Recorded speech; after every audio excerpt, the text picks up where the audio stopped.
else. It used to be people had optional buyouts and mandatory buyouts. The problem I have with optional buyouts is, except with death and disability, where you may have insurance, there is no funding for the buying. So the idea of what we do is say, okay, if you've come across one of these events, your equity instantly converts to non-voting. And then the non-voting can be called at any time by the company to buy it.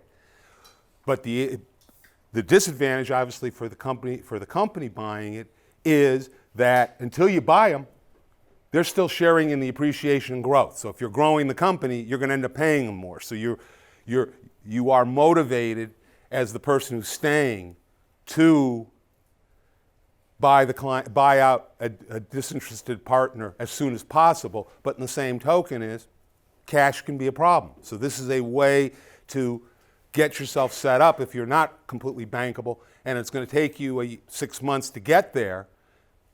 You still have them as a non-voting partner, and then in 6 months you can execute the actual buyout strategy. We can set in the stockholders agreement, the partners can say by unanimous consent or by vote of 90% of the stockholders, the value per unit per share is X. And as long as they do that annually, and there has not been a significant change in the business since the last one, then you avoid appraisers.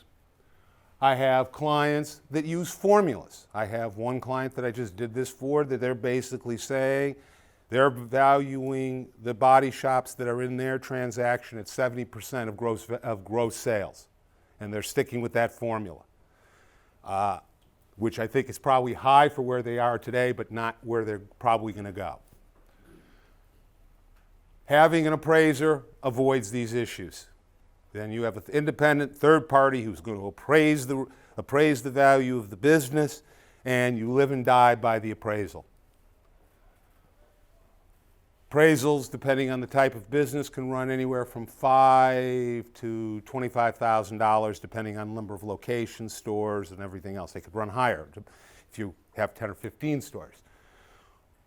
One other thing that's not necessarily as true in your industry, but could be, is there may be one owner who is really the guy who's doing all the business development, who's the one who's generating all the work for the business.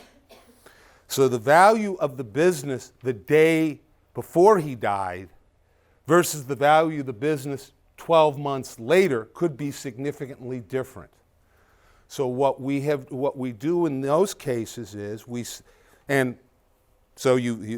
take the example that we're buying them out, and we've set a value of $2 million for this interest. It's going to be paid out over 7 to 10 years in the form of a note. Well, what happens if a year later the business is only worth $500,000? The existing owners are not going to be very happy paying checks to a spouse, to the deceased spouse, to the partner who left, if it's 50% less than value. So the idea of a look-back valuation says, okay, we're going to look at the value of the business 12 months after acquisition. And if it falls off by more than 10 or 15%, we all agree the business should, then you will reduce the principal on the note. So therefore, and the reason why the family of the decedent should care is that they'd rather probably get a reduced amount than zero, because if an owner is going to be giving away 90% of the disposable income to a deceased partner, how likely is that partner going to stay? So the idea of saying, we're all agreeing, if the business falls off by a certain amount, then we're going to reduce the purchase price, but at least your spouse is going to get what the fair market value is. Because otherwise, it's a problem.